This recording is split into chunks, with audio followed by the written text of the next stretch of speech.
Okay, good morning. Let's open in a word of prayer.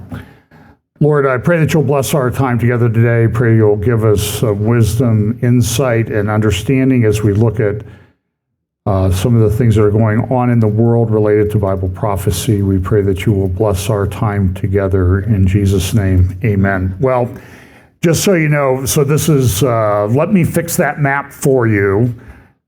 This is, I think, one of the best editorial cartoons I've ever seen about President Erdogan of Turkey, who seems to be constantly redrawing the map, trying to redraw his... I think the map understates what he's trying to do. I think a lot of people think, oh, he just wants to reconstitute the Ottoman Empire. No. He's got much bigger plans than that. He'll use that as a stepping stone. I did first hour talk about Turkey and Bible prophecy and Ezekiel 38 and that type of thing. So you can get that at the FB Fellowship, at Fellowship Bible Chapel on YouTube, and Real FBC on Rumble.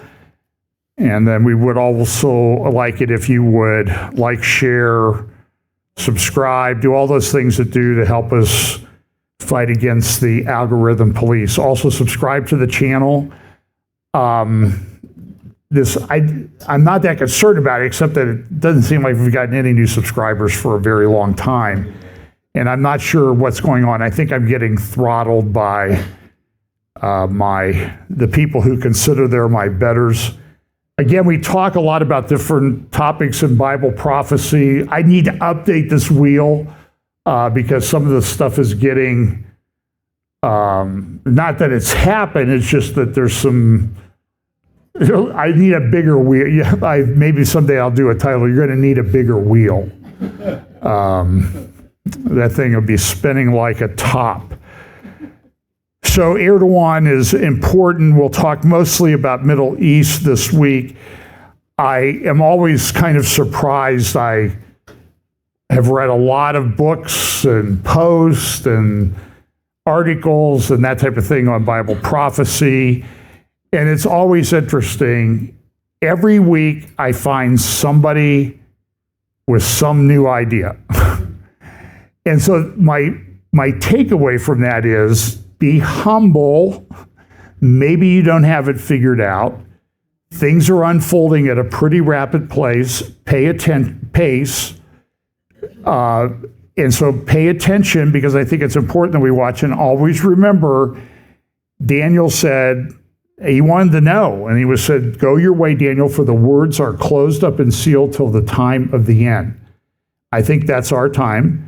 And it says, many shall be purified, made white and refined, but the wicked shall do wickedly, and none of the wicked shall understand, but the wise shall understand. So I always say that one of the things we want to try to do is to be one of the wise guys. So I'm going to do a couple things on culture, AI. Here we go. So this is the opinion section of the New York Times this morning. And it just says, 2025 was much too much. And as I said in my sermon first hour, I said, I want to go talk to the people at the New York Times who put that together and say, in about 2 weeks into 2026, will you be longing for the good old days of 2025?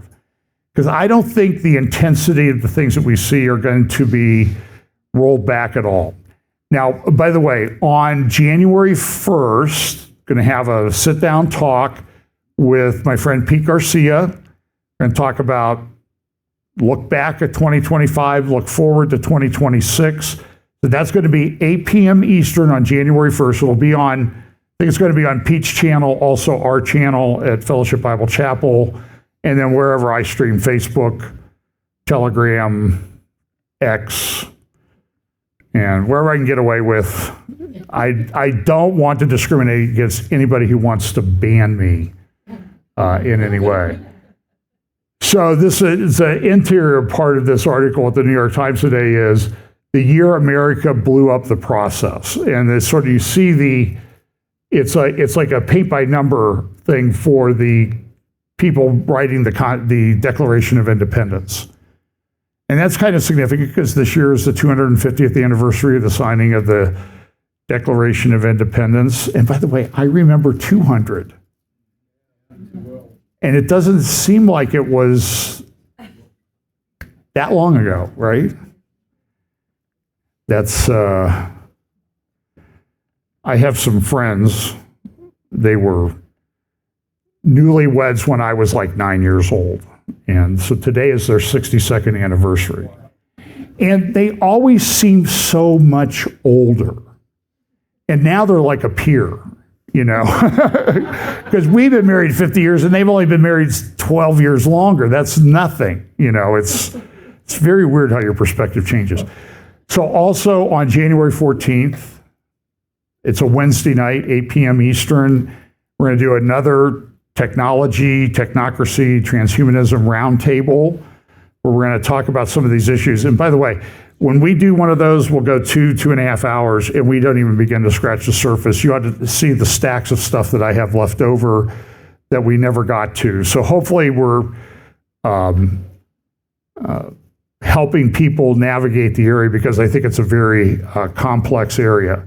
So here's Eric Schmidt. Eric Schmidt was head of, and I saw a bunch of clips of his. I don't remember which one this is, to be honest with you. He was head of Google. He's one of the big AI guys. And I saw him, he was just saying I don't think people understand what's coming in terms of AI. And I don't know how good AI is going to be in some respects, but in terms of automation, it's going to be pretty dramatic. So everything that I'm seeing is that if your job, if you can work from home, you won't have a job. Get 5 or 6 years down the road, if that long, because they'll just automate what you do. And this is troubling. I mean, what are the impacts on society, on birth rates, on marriage rates, church? I mean, how does this all fit together? And I'll be honest with you, it's very difficult to navigate and know what to do. So here's Eric Schmidt talking about himself. But remember, he wrote a big book on AI with Henry Kissinger about 3 years ago, before Kissinger went to his reward, or the beginning of it. Yeah, I'm not, well, we'll leave the Kirk Cameron opinion aside for a while, because there's plenty of people putting up videos about that. I don't need to discuss it. So here's Eric Schmidt talking at the, I think this was at the Kennedy School at Harvard recently. When I was in high school, I was an early programmer, and I delighted in writing code. When I went to college and graduate school, that's all I ever wanted to do. I ignored all these history things and things like this. I was the definition of a nerd at the time. And everything that I did in my 20s, which got me to where I am, has now been completely automated. Every aspect of the programming that I did, every aspect of the design is now done by computers. I recently had it write a whole program for me, and I'm sitting there watching it define the classes and the detail of the interactions and so forth as it's generating. I go like, holy crap, you know, the end of me. And I think I've been doing programming for 55 years. So to see something start and an end in front of your own life and you're still alive is really profound, I might say. Now computer science is not going away. The computer scientist will be, at least until the computer scientist gets replaced, will be supervising this.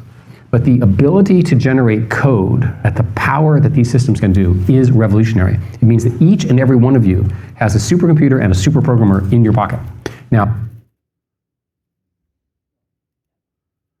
so anyway, so we're going to talk. So he's saying is like the thing I trained myself to do, it's gone away, or it's almost gone away.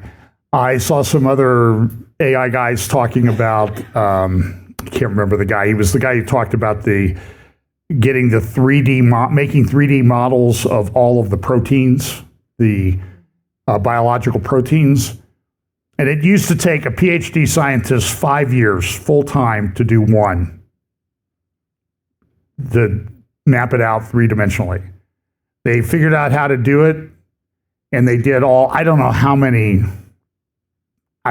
thousands or tens of thousands or hundreds of thousands of these things. They were able to do them in like 2 weeks using training AI. And so that's just an example of what's going to happen, and it's going to have huge impacts on just about everything. The world is changing rapidly. Of course, this is Middle East with Turkey. I talked about Turkey first hour. A lot of developments there. Of course, we have the war in Ukraine going on. I don't know when or if that thing's going to end. All these Russian experts were saying, oh, it's over in 2 weeks. I saw Douglas McGregor and Tucker Carlson talking about, oh, it's all going to be over. And it's not, and, eventually it will be, I guess. But it's kind of interesting. It's drug on. It's almost going to be 4 years in February. So we'll see what happens. But a lot of things going on with Turkey, Syria, Middle East, all of these different relationships about things we read about in Ezekiel chapter 37 and elsewhere. Things are changing very, very rapidly. And I think that's going to be this. So I'll just make a comment on this. In Israel, there's a big controversy right now. They want to probe October 7th and figure out, okay, what happened? Why were we unable to respond very quickly? Now, having been down to the Gaza envelope a couple times recently, I can see why it looked like the response took a while. They weren't ready. They didn't have the troops there. When they say they have bases down there, it might be 25, 30, 50 people. In some cases, Hamas came in and killed everybody at the base. Well, then you got to get people in there. They got to figure out where the equipment is, where are the keys to the tank, and that sort of thing. And by the way, Hamas actually had figured out there's a kill switch in Israeli tanks. Hamas had figured out how to activate the kill switch in tanks. So they were very clever. They used a lot of AI technology, cell phone data, and that type of thing. And they overwhelmed them. And they were not these massive 50,000 person bases. Israel's doing some things. They're putting into place some different things. There are ways to deal with this, giving, and this sort of shows how warfare is changing. They're going to give helicopter pilots more, I think, autonomy on how they're going to take out somebody who's doing an attack. And it's hard, because the attacks don't necessarily come from where you expect. For example, in northern Israel yesterday, a guy came up to a bus stop, stabbed a girl, and I think she was 19 years old. She died. And then he got in his car and he ran over another person, killed them.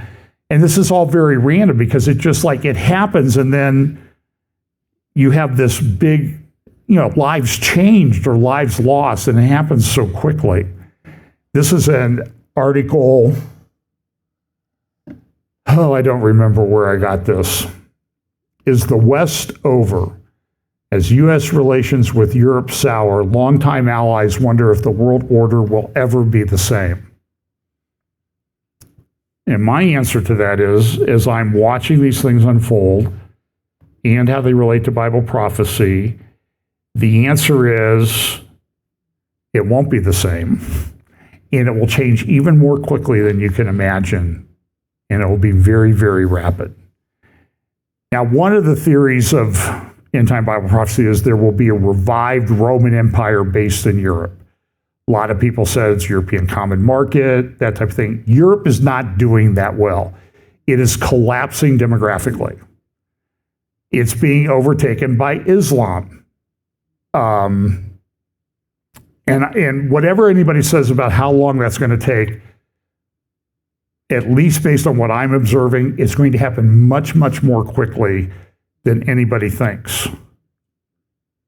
And it can happen here too. How are they stealing, $1 billion or billions of dollars in Minnesota? $9 billion?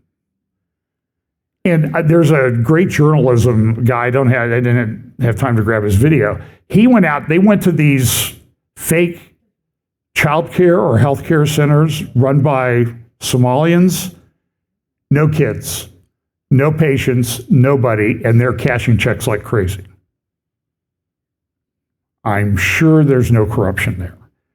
And this is the problem, is we're funding this. It's crazy. Yeah, somebody ought to do a fund. I don't know if they have a fund yet.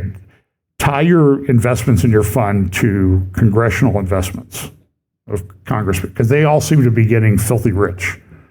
Even Ilhan Omar, who doesn't strike me as being the most astute person from a financial standpoint, is getting worth a lot of money. So anyway, so one of the theories is that the European common market will rise. This was an article in the Brussels Signal today. It says the EU could be gone in 4 years. A revolutionary eruption is coming. Now, that's kind of interesting because, and so, look, if it turns out being a revived Roman Empire in Europe, I won't be surprised. But it won't surprise me if it's not, because maybe we're not quite getting the nuances of the way the scriptures read. And when books were written a long time ago, 30, 40, 50 years ago, it looked like Russia, it looked like Europe, it looked like a European common market. And now none of that stuff is really holding up as well as everybody thought. And things have changed dramatically. And then you see the rise of Turkey. And you see this, my X feed is a constant, I don't know if they're trying to tick me off or re-educate me or what, but it is a sewer of Jew hatred all day long, every day. So I saw a post the other day, it had a picture of Gallant from Israel, Benjamin Netanyahu, and someone else, and it said, do those people look Middle Eastern? And the implication was, well, they're not Middle Eastern people. They can't be Jewish. Those aren't real Jews there. Yet everybody wants to kill all the Jews that are there, but they're not real Jews. It's schizophrenic. It doesn't make any sense. So I found a picture of the model Middle Eastern family so that you could identify people from the Middle East. And here we go. That is King Hussein of Jordan, his wife, who claims to be Palestinian, and his children. And one of them is the one guy on the right there is the new crown prince. So I'm just saying is everybody wants to put everybody in these racial categories and everything. Well, you don't look like it. And this is a huge problem. There was a very good interview, and I have some problems with some of his personal things, but it was an interview on a Jewish YouTube channel with James Lindsay, who unpacked sort of the intellectual basis of the woke right. Pam and I were listening to that this morning on our way to church, and it's very, very good analysis. We have a lot of insane people who have their own YouTube channels. So let's focus mostly on the Middle East now and some of these things that are happening. Here's in response to concerns about what happened on October 7th, the Israeli Air Force unveils a unit to stop October 7th style ground invasion. More helicopters will mow down attackers on border. And now what's the reaction of the world going to be? Well, they haven't attacked anybody yet. Why are you killing them? You have to let them kill first. And I'm just telling you, the reason that it's a problem is Hamas doesn't care. Hamas intentionally set things up so that its civilians will be killed. That's a fact. In fact, maybe I should just play it now. This is Nick Freitas. Got a pretty good YouTube channel.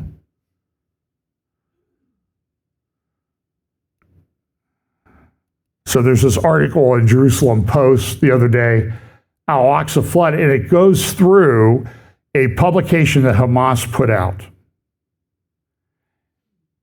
And the conclusion was, yeah, we read what Hamas said. It's a pretty bad publication. And you can't believe any of it. For they say things like there was no rape that was committed.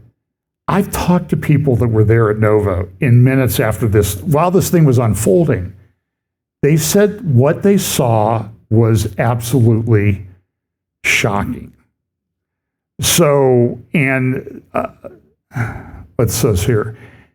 This is what the article says. After a reading of the entire 42-page document, which after taking repetitions into account is only about 4 slides worth of content, a few notable issues stand out. Why did Hamas feel the need to produce a document that's 42 pages long when it could have essentially been an email? Why is the production quality so poor compared to previous Hamas publications? Well, maybe because the guys who would do that that lived in luxury and gutter are not around anymore. So anyway, but they said, well, wasn't that bad? We didn't do this. It's all made up. You know, Israel was killing their own people. We weren't killing them.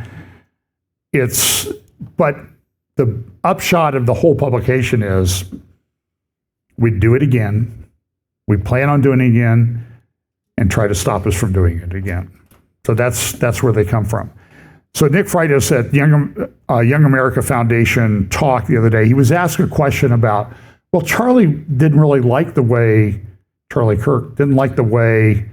Israel was responding, and they've killed a lot of people in Gaza. That's just terrible. I mean, you see Candace, you see Tucker Carlson, you see all these guys that they just go on and on and on about it.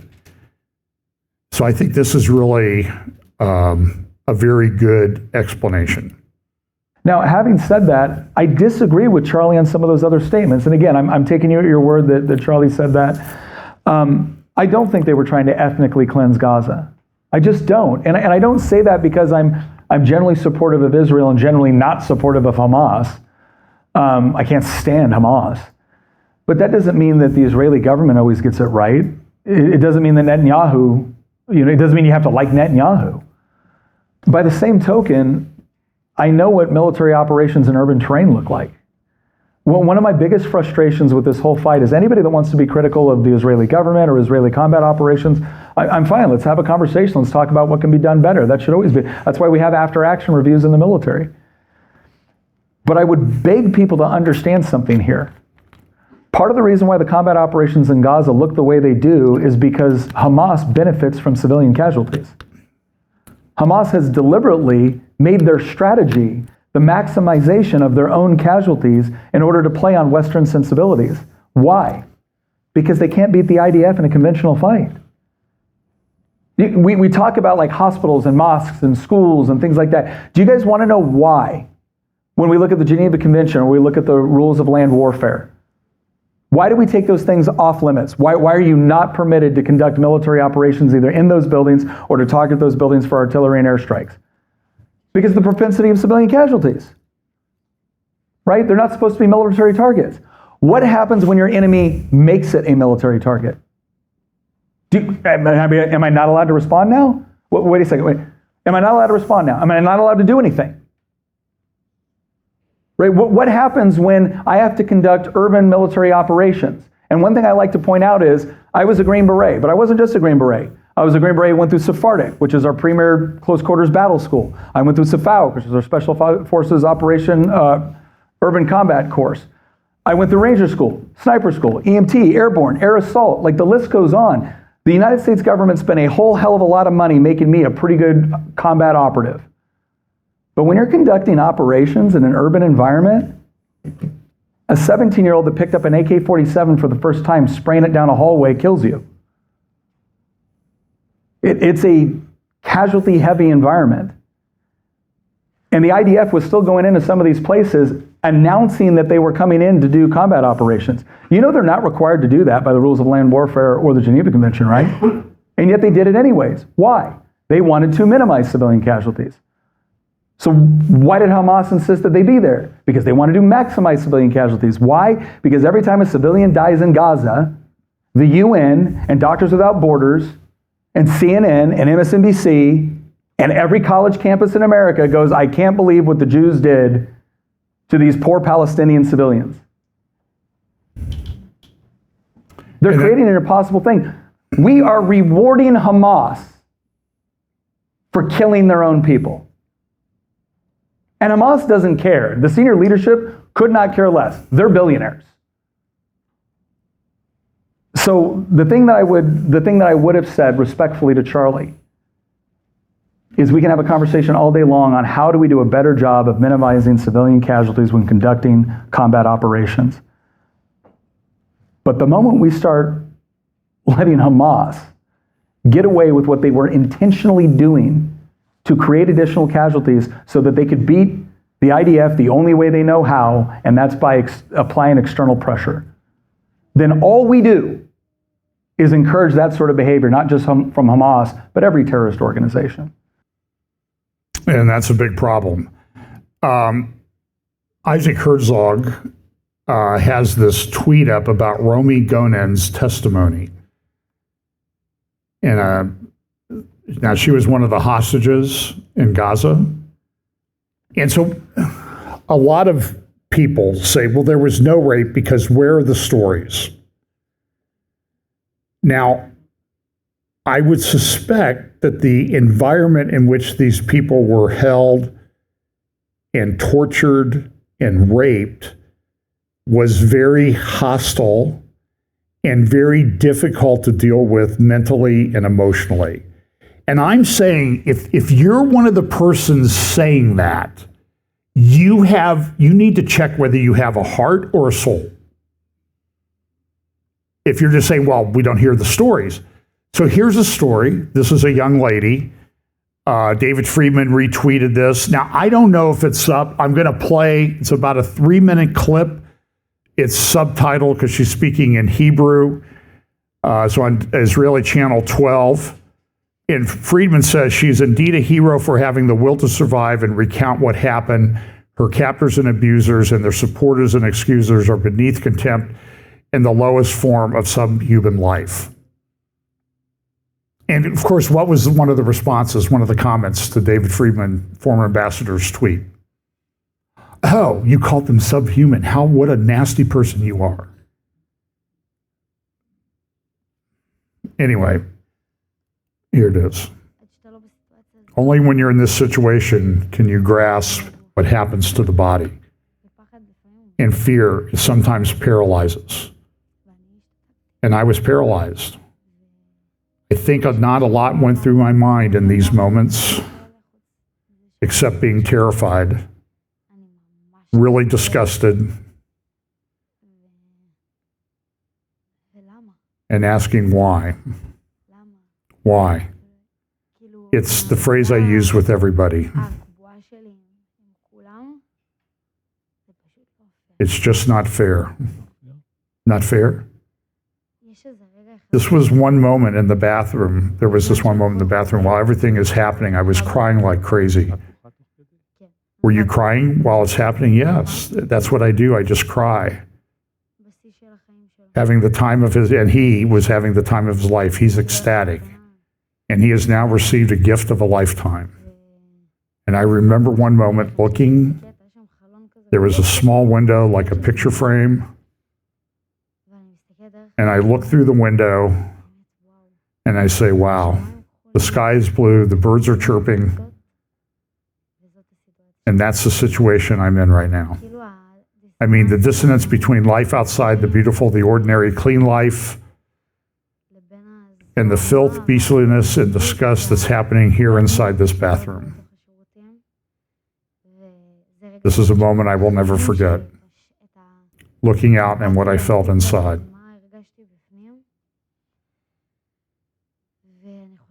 This was the third time I've been in this situation. This was the lowest you can go. And when he came out of the bathroom and I went out after him, my ears were ringing. I couldn't hear anything like in the movies. I walk around and I feel that the whole world is spinning and I'm completely deaf. And all the way to the living room, my thoughts were, Romy, everyone in Israel thinks you're dead. and you're going to be his sex slave for life. And I arrive at the living room, I sit there on the armchair, and I'm like in absolute shock. Tears don't just fall from my eyes, they're pouring down. My legs were drenched from my tears. And he looks at me and he says to me, Romy, are you good? And I look at him and my head was like, you son of a, you know what? You're asking me that? You're that rude to ask me that question? And I say to myself, Romy, there's nothing you can do. This is the situation you're in, and it's the worst there is. But even in this situation, you can't dwell on the bad. You've got to get a grip, and that's what's going through my mind. And I'm lying there. And he comes to me, puts a gun to my head, and he says to me, if you tell anyone, I'm going to kill you. So, by the way, Herzog's post on that, I tried to get a copy of it, and it said not available. So that's why I grabbed the video, because I wanted to be sure you could see it in case somehow it got caught up in the X thing. Okay, so this is from pulseofisrael.com, Avi Abelah's website. Israel shocks the world with a strategic earthquake. What happened? Well, there was this thing called Somaliland that Israel recognized. And this is kind of an interesting, I've got a tweet to a Twitter thread. I'll show you part of it here in the show notes, and you should go there and read it. It's very, very long. I could read through it, but it would take us the rest of the time that I have planned for here. But so Somalia is there at the head of the Gulf of Aden leading into the Red Sea. It's a very strategically important place. Some people say 12% of the world's trade goes through there or tries to go through there, and 30% of the world's oil goes through there, and the Somali government has been very anti-West.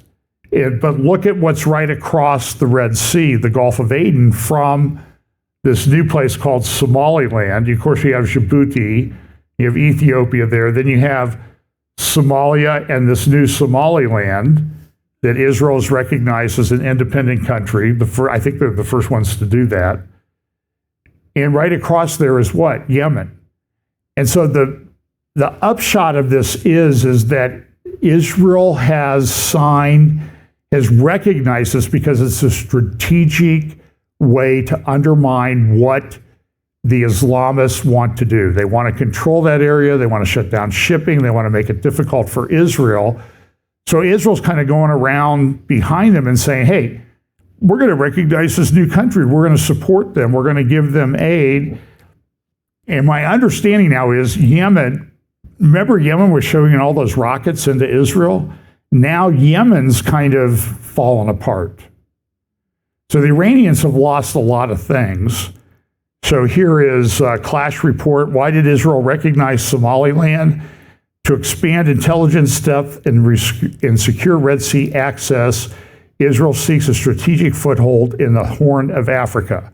The move also reshapes regional leverage around Gaza while indirectly constraining Turkey, Egypt, and Saudi influence.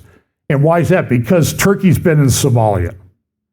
Other countries have been in Somalia because it's a way for them to get at Israel without attacking them directly.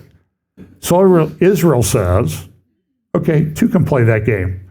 We're going to recognize this new country. And I will tell you that the Arab world, led by Qatar, is melting down over this. They've issued statements, we condemn Israel recognizing this independent country. Okay, well, how did you guys get formed? I mean, really, why are you so special? And by the way, tomorrow, the UN Security Council will convene a special emergency session to discuss Somaliland. It sounds like something would be in a Disney movie or something like, we're going to Somaliland. And so this is so you can get Clash Report, and then this tweet I linked, Ibrahim Umayyad. It's very good analysis. He talks about why Israel recognized Somaliland, a strategic move in the Red Sea, a recognition-based strategy. Listen to this. Israel's recognition of Somaliland is not a moral gesture or a reaction to historical claims. It is a calculated geopolitical move. Here we go with the chess stuff, right? Everybody's playing chess. Aimed at securing influence over one of the world's most critical maritime corridors, the Red Sea. In contemporary geopolitics, control over operational footholds, ports, airstrips, and radar stations and intelligence platforms is far more consequential than formal treaties. Somaliland offers Israel a base to monitor shipping traffic, project intelligence, and extend operational reach across the southern Red Sea, giving Tel Aviv tangible leverage in a volatile region where maritime choke points are central to global trade and security. And to the extent that Israel could set up a base there, in Yemen, the Houthis started to decide to act up again. It's so from Yemen to Israel is like over 1,000 miles. But across that strait there, it's like 100. And you can do a lot with your fighters, your jet aircraft. Don't burn a lot of fuel. So this is very significant. And by this whole region is already exploding. Sudan is melting down. Ethiopia and Egypt are on the brink of war. Ethiopia has developed a thing called the Grand Ethiopian Renaissance Dam, GERD for short, which is giving Egypt a big case of geopolitical heartburn, the GERD dam. And the reason, because it's damming up the Nile River. Of course, when you look at a map, you'll see like a giant lake in Egypt because they dammed up the Nile River. Now somebody upstream wants to do it, but the Nile River is critical for Egypt's survival.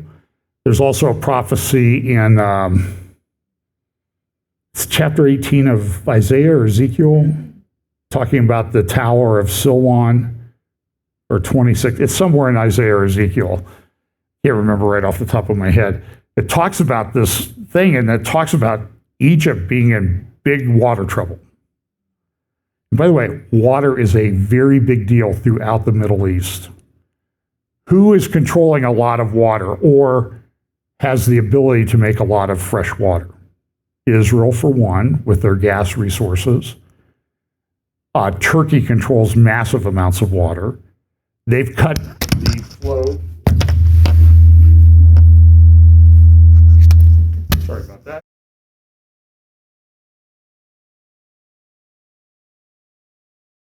With a buttons. So my thing doesn't. Anyway, so Turkey controls a lot of water. The Euphrates and Tigris rivers flow at about 20% of what they did 50 years ago. That's causing huge problems in Iraq and Iran. And Turkey, there's a very famous Turkish leader, and the Arabs say, well, we have all that oil. And the Turkish leader said, yeah, well, drink your oil, we'll drink our water. Because they're upstream from about everybody in the Middle East. So this is a huge problem. So anyway, so it gives Israel leverage, military and intelligence foothold. It's leveraging the United Arab Emirates infrastructure, and Israel's touting this as sort of an expansion of the Abraham Accords. Why is Israel doing that? Donald Trump loves the Abraham Accords. He's not going to criticize Israel for doing anything that expands the Abraham Accords because that's wonderful.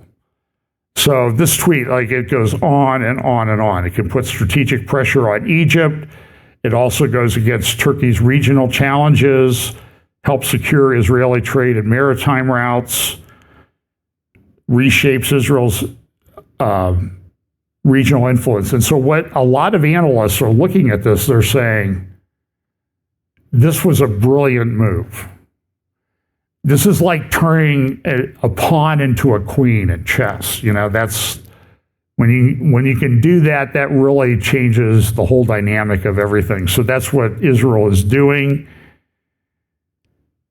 And of course here, Saudi Arabia rejects Israeli recognition of Somaliland. Okay, thanks for letting us know, right? They're not going to do anything about it. But everybody's sort of having a meltdown. And the UN tomorrow will give a demonstration of why they're pretty much a worthless organization. By the way, Mahmoud Abbas also said bad. This is very bad. So I can pay people to murder Israelis that have murdered Israelis. I can pay them, pay for slay. By the way, he's trying to cut the benefits on that, and the people that are getting them are really upset.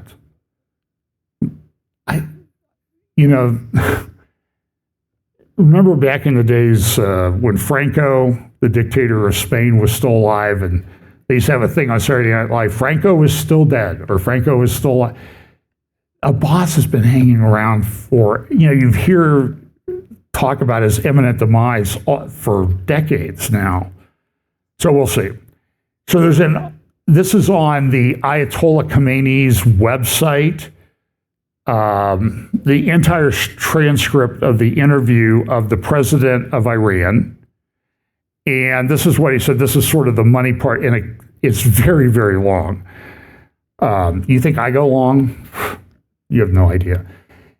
It says, in my opinion, we are in a full-fledged war with America, Israel, and Europe. Now, that's kind of interesting. This is the president of Iran who says we're at war with Israel, America, and Europe. And of course, you have all the people on mega media, it's not our fight. Well, they say it is. Maybe they're planning on doing something. And so there's been all kinds of missile drills and that type of thing. Now, is Iran doing propaganda, or have they rebuilt their missile production facilities and capabilities since the war back in June? 6.5 months ago?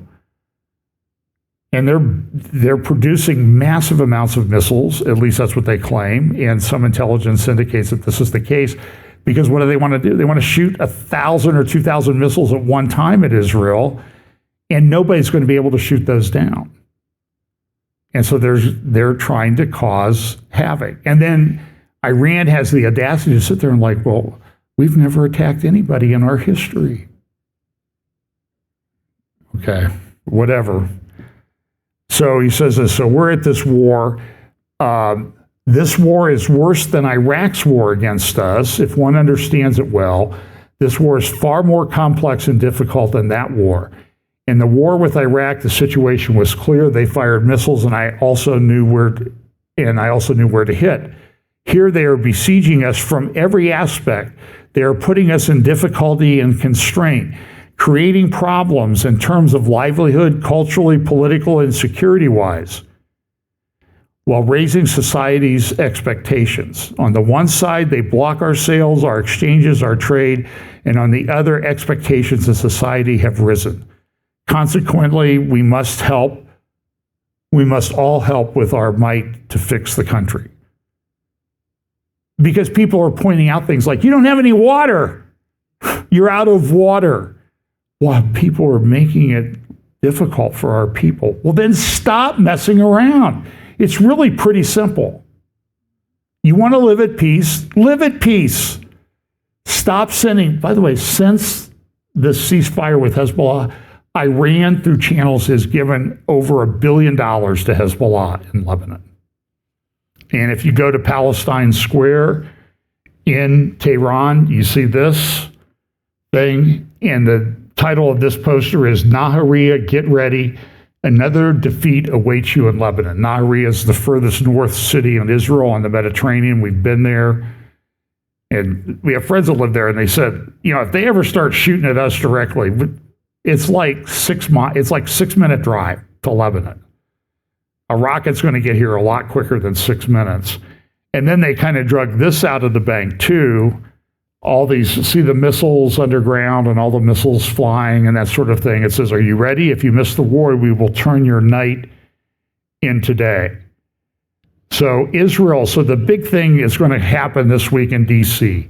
Netanyahu is already on his way or has already arrived in D.C. He's going to be meeting with President Trump this week, and they're going to talk about this. Israel warns it could strike Iran again. And so the Israel Hayom had big article yesterday about sovereignty. Gaza and Iran will be on the table between Trump and Netanyahu. You have, and what you're hearing is that there's this, some people have described it as a civil war within the administration about what do we do? Because Israel says Iran still threatens us. They may want our help. We don't want to help them. It's politically difficult for us. So there's a big back and forth between Israel. And it says here, Witkoff and Kushner push for rapid progress on Gaza and Iran issues. Rubio and Gasseth, on the other hand, demand the disarmament of Hamas first. Netanyahu will speak separately with the Secretary of State, whose positions inspire hope in Jerusalem. And Israel Hayom also learned this following evangelical pressure. Sovereignty in Judea and Samaria will also be raised in the meeting with Trump. And Israel just approved a whole bunch, dozens of new settlements in the areas of Judea and Samaria, in the areas that Israel has responsibility for. By the way, you persecute Jews all over the world, and they decide to leave to go back to Israel. As a result of that, the population of Israel goes up. Then what does Israel need? Well, they need more housing. Well, where do you put it? I'm telling you, Israel in October and November, it is shocking the amount of new home, Bill, you were there too, new home construction that's going on in Israel. It literally almost blows your mind. And it's everywhere you go. You see giant construction cranes. And they're doing it because people are moving to Israel because they can't live elsewhere. So there's this big disagreement. This article says Witkoff and Jared want to proceed on Gaza even without the disarming Hamas. Article also at Al Akhbar newspaper in Lebanon talking about it. Israel's mobilizing for war in Iran. There are three possible scenarios as Netanyahu seeks to grab an American green light that redraws regional rules of engagement.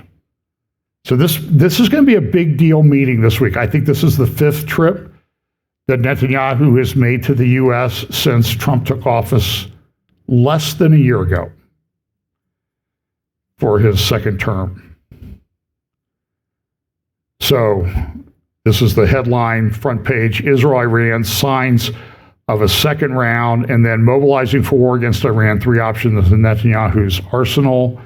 Iran continues its military exercise. Preparations for war are underway. So this week, everybody's going to be down at Mar-a-Lago, getting ready for this big meeting. And everybody's going to be there. And there is literally a civil war in the Trump administration. I'm going to play a clip in a minute of my friend Dumasani Washington, who I'm trying to arrange an interview with. But here's a post about, hey, look, Team Qatar. Look at all these people. They're administration people. Look at how they're touting their relationship. So Dumasani Washington was at J-TV. I can't remember the name of the host. Dumasani is a personal friend. I spent some time with him when I was in Israel. And as I said, I'm trying to arrange an interview here in the near future with him. He's really one of the most articulate, biblically sound defenders of Israel that I know. Here's part of his interview. It's not going to be an hour long. It's only about a few minutes. So here we go. Dumasani Washington on JTV. There's a civil war in the Trump administration. It's a Team Vance, Team Rubio, meaning there's a thought, I may have said this already, that if you are pro-Israel, you by default cannot be pro-America. If you are an American citizen who then wants a healthy, strong relationship between the U.S. and Israel, which would be me, just like a Tucker attacks Christian Zionists, He's attacking me. Right? If you want a strong relationship, then that by default means that you are not America first. This is what's going on, not in the media, not in the press, not in Al Jazeera, within the Trump administration. Within the administration, there's a jockeying for position. So some of what is happening, whether or not the vice president is being impacted by this, who knows, right? But what we do know from people on the inside is that if Oliver, and I know he's not American, but if Oliver were working there in the administration and he was outed as pro-Israel, he better watch his step. He might get his funding reduced. He might get moved to this corner office over here. This is what's actually happening right now. And this is for people who know. Do you know who are the leading figures in this push? I do, and I can't say more than that, because when it was being said that, it was very. What I can say is this: that it is affecting everyone because people are walking on eggshells. Wow. Because you don't want to say the wrong thing, and wrong thing, ladies and gentlemen, means. If you say something like, for example, I'm just going to use an example. If you say something like, well, Judea and Samaria does belong to Israel, you better watch it. If you say the wrong thing like, well, Israel has, okay, let me go here. It was within a 24-hour turnaround. Our U.S. soldiers got killed in Syria about 24 hours after Israel killed a Hamas leader in, I don't know if it was in Gaza or somewhere else. The Trump administration issued a nastygram to the Netanyahu administration about wondering whether or not they violated the ceasefire. I was like going, really? What ceasefire? The ceasefire that was being called while Hamas was still trying to abduct IDF soldiers, right? So Israel gets a, hey, you better watch it. Syria gets a, it's not your fault, no problem. See, this is what we're talking about, right? So now when that becomes the thing, this is what, so when the person was telling us some of the inside things that were happening there, it made complete sense, right? Because I'm not an insider, right? But he told me, yeah, no, this you have to be careful, because if you say the wrong thing, you will be outed. And again, outed, ladies and gentlemen, not as anti-Israel or anti-American or communist, no, but as pro-Israel. What's happening on the right, and it's growing, ladies and gentlemen, is that if you are seen as a pro-Israel American, somehow you are compromised. And I cannot miss this opportunity to say some of that is the very propaganda coming from places like Qatar. Wow. This is why, the reason why I told the story, and again, the Qatar statement, people think I'm just saying stuff. Go back to ISGAP. I say it again, check it out. The amount of money that they're using, they're taking influencers and local politicians, city council members from San Diego. They take them. I know this because I was in San Diego earlier this year, and I know some of the people they took to Qatar, right? And sports figures. And why? Because they are airbrushing. They learn from the Soviet Union. What you do is that you just present this a certain way, and people will think about it a certain way. And my God, they have enough money to do it, right? $1 million here. William Bennett, the Secretary of Education under the Reagan administration, is now shilling for Qatar. Google it. They even have him on their payroll. What is it, $300,000 a month or 30 some, whatever it is. But they're paying him, and they even says in the article, he's actually trying to present to everybody else that Qatar's not so bad. That's how much money these people have, and this is whether or not you're going to sell your soul, right? So this is what's actually happening, and the pressure then to conform. There's no entity that's actually applying that pressure more than the Qatar. And I go back to the president. When the president stands there and then tells you that these are the good guys, right? No one is actually airbrushing Qatar more than President Donald Trump. And by the way, I spent a fair amount of time with Dumasani when I was in Israel.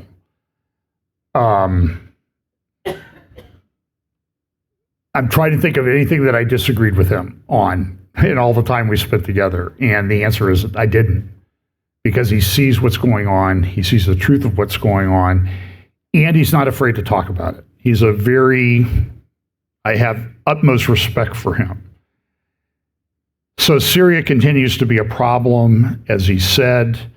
This is Jonathan Spires' article on Friday in the Jerusalem Post. And then this Middle East Forum article, The Palmyra Betrayal, Why Washington Must Stop Subsidizing Syria's Islamist Infiltration. This is a big problem, and this is going to unfold in a very bad and nasty way. Now, one of the things that's going to be on the table is the MOU, the Memorandum of Understanding between the U.S. and Israel. we make arrangements to, without extra money during the war and everything, but essentially this was entered back in the Obama administration. I think it expires at the end of 2027. And we're to give them $3.8 billion a year. But what we do in that is we require them to spend like 80% of that money with U.S. contractors, defense contractors, so we get business out of that. So we give them the money. It's essentially a way, instead of giving the defense contractors money directly, we pass it through Israel. And Israel gets extra money, that's fine. But now the Netanyahu administration is doing something that I want you to watch the reaction of people to what Netanyahu is saying. Netanyahu says, okay, fine. The next memorandum of understanding, we want to phase out U.S. funding. Maybe start out with no U.S. funding of Israel. Because when we fund them, we say, oh, well, you guys, you can't do certain things with your technology and defense industry, or if you develop something, you have to share it with us. And that's fine. We get benefit out of that. But Israel's saying, okay, fine. You know, it's causing you political problems, particularly on your right wing in America. All these people, oh, Israel runs everything. Israel gets, and I see people say, Israel's gotten trillions of dollars from the United States. It's a complete fabrication. Okay, it was like $38 billion over 10 years. Which in our federal budget is a drop in the bucket, not even a drop in the bucket. Well, it's a drop in a very large bucket. So it's not that consequential. And people act like, well, if we didn't fund Israel, we could give health care to everybody. That's just not, you don't understand the way the world works when you say that. But that's all propaganda. That's what I see. I see it all day long on my social media feed, everywhere. And it's just complete nonsense. So now Israel's going to say, okay, fine. We don't want any of your funding, but then we don't want any of, we'll make our own decisions that are in the best interest of Israel. And those might have negative consequences for the United States. So you just wait, watch the discussions on this week. And if Israel says, okay, fine, we'll just go our own way, you're going to see people melting down about how terrible this is awful, we need to be able to control them. Wait a minute, I thought they controlled us. The whole thing is insane, and you're going to see insanity on display in many sectors, even on the right wing in America. They're going to go crazy that Israel might want to defend itself. Because what do they really want? They don't want Israel to exist. They think, they have this idea that it would be this utopia, where, the grass is always green, other than a golf course, but the grass is always green, there are no weeds, the birds are chirping, the sky is blue. The only reason that it's not that way is because Israel exists. It has a very big end times component too. So I'm going to finish with two things. First, there's a big election coming up in Israel this year. If you think American politics is a mess, go read about Israeli politics. Look at all the different parties that they have. Some parties haven't met the threshold. You have to get a certain percentage so you get 4 seats in the Knesset. So a couple, blue and white party doesn't make it. I think National Religious Zionism Party isn't meeting the threshold. But, look, it's a few months till election, so things can change. The 25 there on the right, that's Likud. So they're saying, well, Likud really has 50 in their coalition. Everybody else has 60. There are 10 kind of up in the air. It's a real, and it's, you see how closely divided everything is here in the United States. I mean, we have people who don't become UN ambassador because, well, we can't afford to maybe lose your seat in Congress because then nothing will happen. Because, on the Republican side of the ledger, we have guys like Thomas Massey and Rand Paul, and you think they're really on board with a lot of things, so it's worse in Israel. I mean, it is incredibly divided. And then, I don't even know if I should say this, but I'm going to say it. So there's a link to this in the show notes, there's a link to a series of tweets that this guy, Isaac Choa, I don't know how, I apologize for mispronouncing his name. I see this all the time. The Talmud says, and then they pull a phrase out of the Talmud. The Talmud, my understanding, is if you wanted to study it to find out what it says, minimum 7 years. How many of you have spent, anybody who's tweeting this, has spent 7 years studying the Talmud?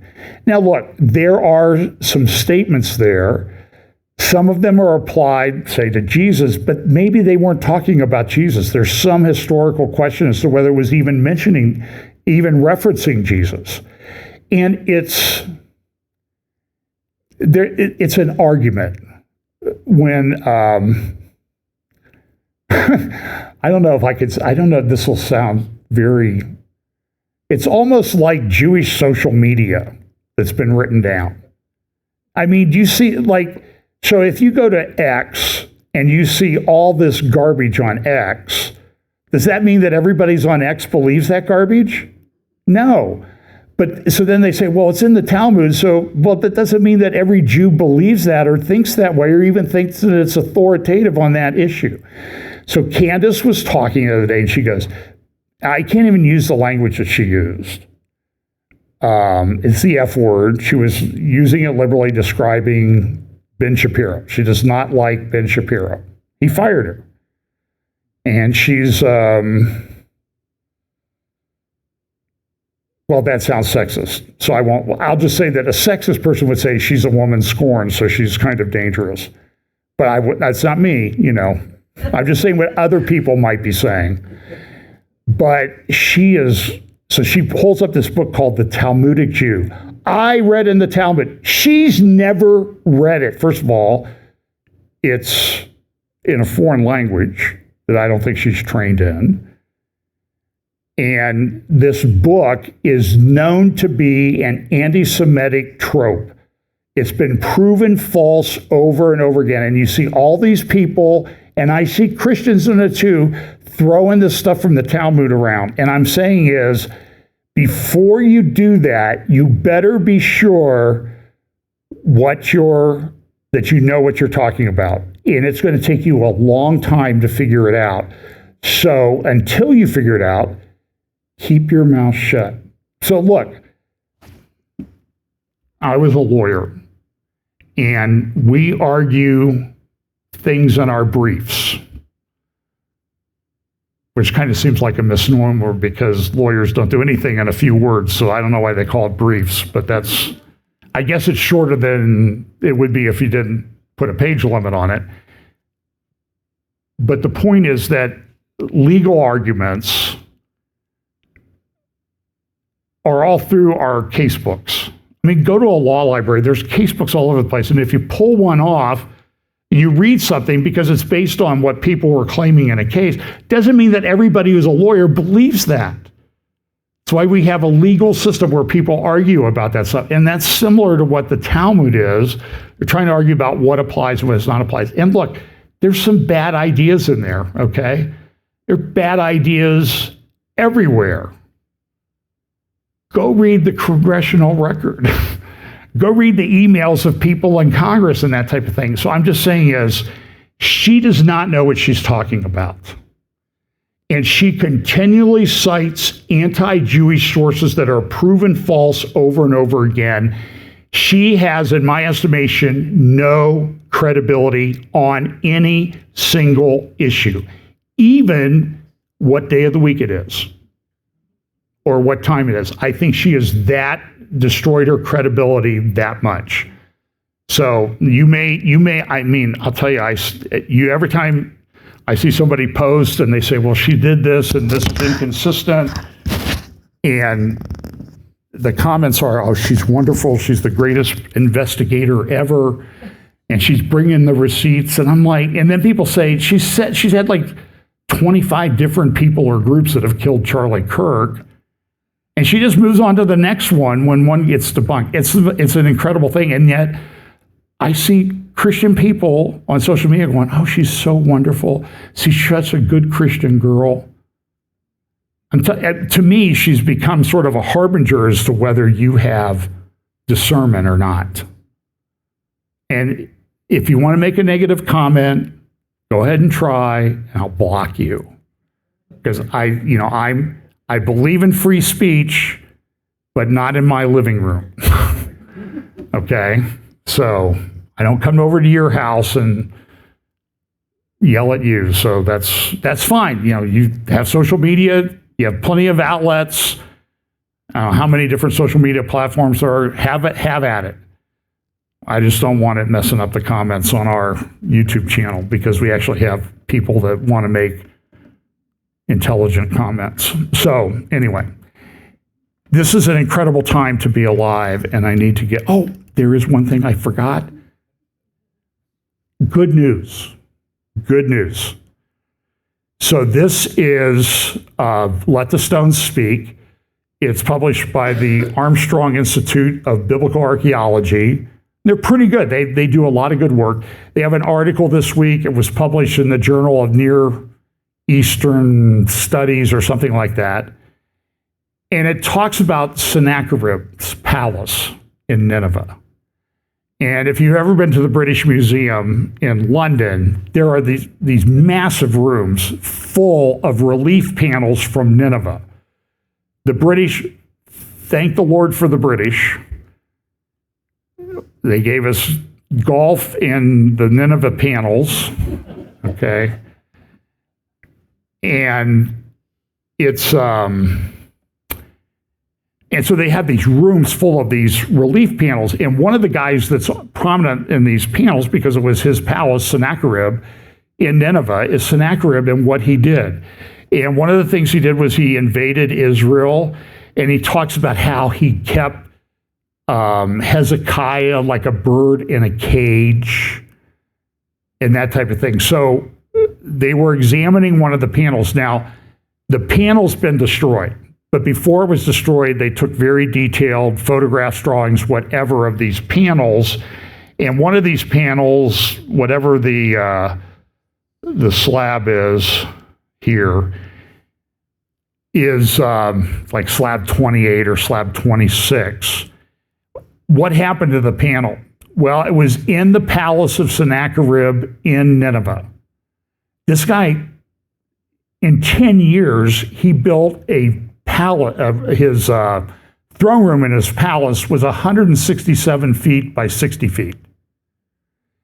And they had these panels like 10 feet tall, all carved with these reliefs about what happened, the story, and they're historical treasure trove. Well, ISIS got into Nineveh and destroyed the panels. So people are looking at drawings and that type of thing. And this guy was examining it, and he believes that this is a panel about Jerusalem back at the time of Sennacherib when he invaded Israel. So it's very fascinating, and this may be confirmation of the Bible study. I mean, there's things that, remember Sennacherib's army, was it Hezekiah was the king? 180,000 were killed in one night by the angel of the Lord. Sennacherib doesn't really talk about that. It was sort of like, I went to Israel, I conquered all these cities, and then I came home. Kind of left out that little tidbit about the 180,000 of his soldiers being killed in one night by the angel of the Lord. So this may be a representation on this panel of Jerusalem at the time of Hezekiah. And I don't think I have that. You can go to Armstrong Institute for Biblical Archaeology website. They have a magazine that they publish. There's also a video out about this. You can look it up. It was on my social media this week. And very well done. Guy makes the case. And there's a sole person walking around in one of the pictures. And they said that could be a representation of Hezekiah. Point is this. It's one thing that struck me in Israel on my trips to Israel, particularly this time. It's always done it, but this time was different. When the temple was destroyed, Judaism lost a lot. They lost their sacrificial system and everything. And now we live at a time where the historical ties to all of that is being restored. I think this is prophetic. I'm not sure how it plays out exactly, but I think it's part of this whole end time scenario. And I think this is incredibly exciting times. You go to Israel, go down to the city of David. We went with Eli Shakron. Eli Shakron, back starting about 2010, started to uncover what is now known as Temple Zero. Having talked to Eli, he led the tour that we took that day. I believe that Temple Zero is the temple of Melchizedek. So go to Hebrews, Hebrews 7, where it talks about Melchizedek, a priest after the order of Melchizedek. This is stunning stuff that this is surfaced very, very recently to confirm the truth of the scripture and as an opportunity for us to teach about, okay, who was Melchizedek? Why was he important? And he was important. Abraham paid tithes to him. Don't usually pay tithes to in that particular context. It's very important stuff. So get the Biblical Armstrong Institute book or magazine and see the video. It's on YouTube. Very easy to find. It's a 2,700-year-old representation, it appears, of Jerusalem. Right there was in the stones of Nineveh. Crazy. So anyway, let's pray and we'll get at. We're a little bit early today, so I just want people to know I'm not ill. I'm not. I'm just done. Yeah. So let's leave. So incredibly exciting time to be alive, but pay attention this week to the Netanyahu-Trump meetings in Washington. I think they'll be very important, especially what's coming out of them. So let's pray. Lord, just pray, Lord, that your will be done in these meetings that are coming up between President Trump and Prime Minister Netanyahu. Pray you'll give people wisdom for dealing with what can only be described as a very volatile situation. And pray you will open people's eyes and give them wisdom and understanding to see the things that are unfolding right in front of their eyes. Bless us this week. Give us opportunities to share the gospel. In Jesus' name, amen.